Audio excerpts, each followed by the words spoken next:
Solo is a narrative puzzle game developed by Spanish studio Team Gotham as a peaceful and introspective look at what it means to truly love someone. The game has many praiseworthy aspects, such as the tranquil art style and joyful puzzle design. But for this video, I want to focus on how the game's two core mechanics work together to strengthen the game's theme. On one hand, Solo is a spatial puzzle game which requires the player to move blocks to create a pathway to the next part of the level. The other half of the game is one of questions. Each level ends with a totem pole which asks the player a complex conundrum about their own definition of love.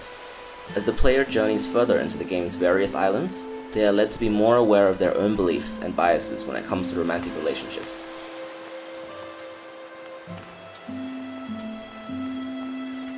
Team Gotham's game is structured as a conversation with the player, or the player's conversation with themselves.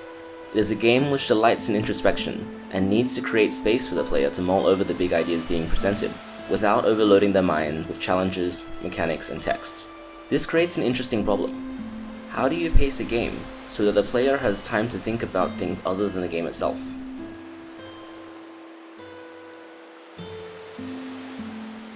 The answer in Solo is gameplay where players can control the rate of progression, which doesn't create so much challenge as to become a singular cognitive focus.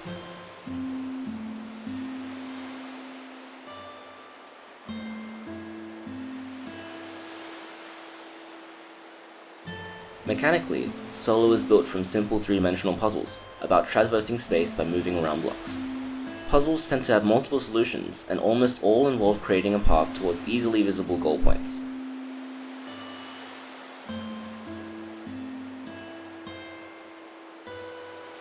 The game gives the player the opportunity to experiment with different block types, and to play around in their environment until they find a way to reach the next lighthouse or totem.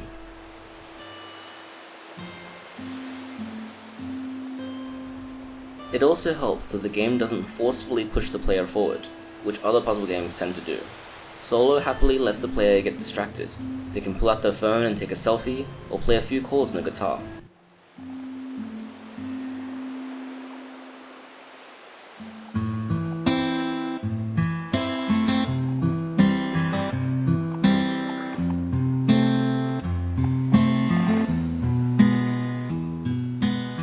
Nearby animals will appreciate it if you give them fruits, and there are a few hidden notes to find which further consolidate the player's stance on their love life.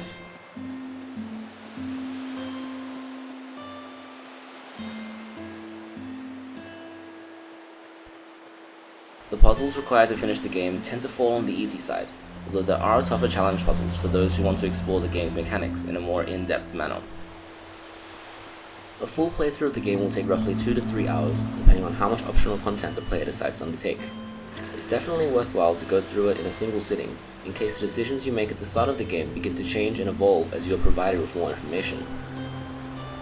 It's also interesting to do a second run of the game, and make decisions as if you're the opposite of yourself, or as if you were the person you wish you were, in order to see how other people would have been challenged by the game's conundrums. The game can be a vastly different experience depending on the player. Some might find that it affirms their beliefs in life, while others might have their assumptions about relationships challenged to their core.